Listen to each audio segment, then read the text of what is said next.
On parle souvent, d'efficacité dans nos usines ici au Québec. Mais des fois, on se demande si on mesure vraiment la bonne affaire, si on a comme le bon portrait.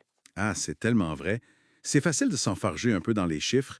Puis deux indicateurs qu'on entend tout le temps, c'est le TRG puis le TRS, ou OEE, là, si on prend le terme anglais.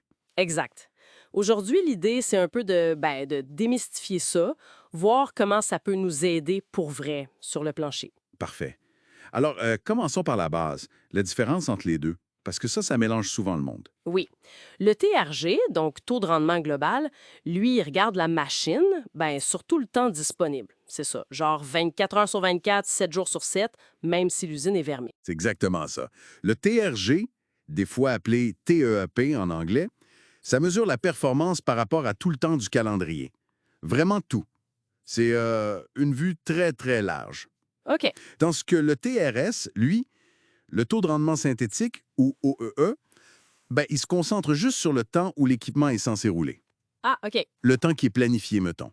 Les heures d'ouverture de l'usine, par exemple. D'accord. Donc, le TRS, lui, il nous donne une image de notre efficacité quand on veut produire, quand la shop est ouverte, puis qu'on s'attend à ce que ça roule. C'est ça, Alors que le TRG, lui, il nous montre aussi tout le potentiel qu'on n'utilise pas en dehors de ces heures-là. précisément. C'est là qu'on voit pourquoi c'est important de savoir quoi on mesure, puis pourquoi. Exact. Et pour calculer le TRS, le OEE, on regarde trois grands facteurs.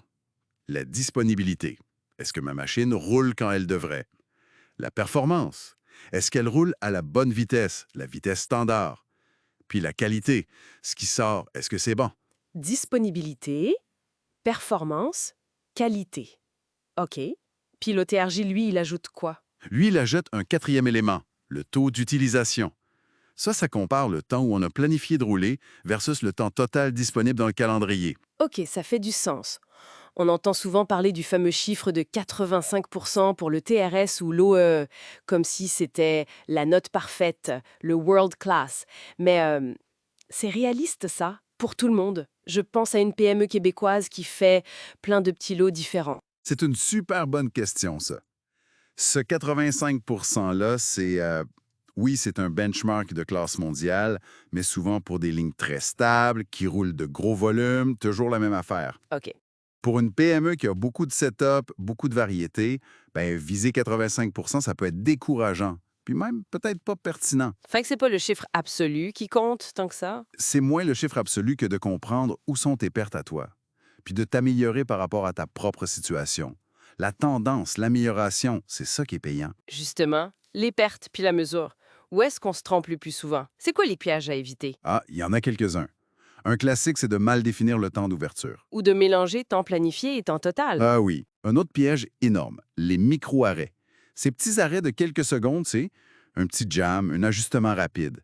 Qu'on n'aide pas toujours. Exactement. On les note pas, mais mis bout à bout sur un shift, ça peut représenter une perte de performance énorme. J'ai vu des cas où c'était 10-15 facile, juste ça. Wow! Faut aussi faire attention aux vitesses théoriques qu'on utilise pour calculer la performance. Est-ce que la machine peut vraiment rouler à cette vitesse-là de façon stable avec les matières qu'on a, etc. Faut être réaliste. Donc, si on résume, faut être super rigoureux sur comment on collecte l'info. Si on mesure des bébelles, on prend des décisions basées sur des bébelles, c'est ça? C'est exactement ça. Garbage in, garbage out, comme on dit. OK. Alors, une fois qu'on mesure bien, on fait quoi? Comment on s'améliore? Commençons par la disponibilité. Moins d'arrêt. Pour la dispo, il y a deux gros morceaux. La maintenance préventive, évidemment, mais pas juste suivre un calendrier, hein. Faut l'adapter, la rendre plus intelligente, basée sur la condition. OK. Et l'autre, c'est le SMED, le Single Minute Exchange of Die. Réduire les temps de setup, les changements de production. Surtout si tu as beaucoup de variétés, là, c'est de l'or en barre. Les setups, oui, ça peut gruger un temps fou. Puis pour la performance, là, faire que la machine roule à la bonne vitesse tout le temps. Là, souvent, il faut retourner voir nos standards. Est-ce qu'ils sont encore bons? Est-ce que les opérateurs sont bien formés? Est-ce que les paramètres de la machine sont optimisés et constants? Faut creuser ça. Validation des données, formation. OK. Et la qualité.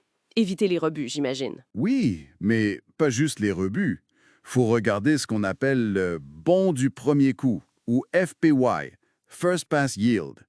C'est quoi le pourcentage de pièces qui sont bonnes sans aucune retouche? Ah, intéressant! Parce que même si on sauve la pièce avec une retouche, Mhm. ça coûte du temps, ça coûte de l'argent, ça mobilise des ressources. C'est une perte d'efficacité. Le but, c'est de faire bon du premier coup.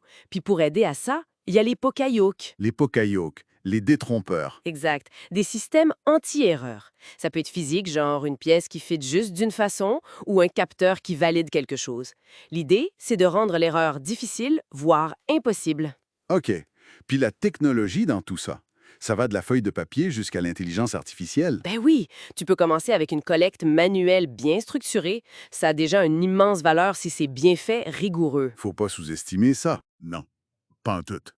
Puis après, oui, tu peux monter en puissance, hein? Des capteurs, l'IoT pour connecter tes machines, des systèmes MES, jusqu'à l'IA qui peut aider à analyser les causes profondes des problèmes.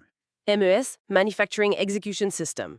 C'est les gros systèmes, ça, non? Oui, ça peut être assez lourd. Mais il y a aussi ce qu'on voit de plus en plus, c'est les Quick MES. Quick MES, c'est quoi ça? C'est une approche plus légère, plus rapide à mettre en place. Ça se concentre sur l'essentiel, le suivi de production, le calcul du TRS, la capture des arrêts.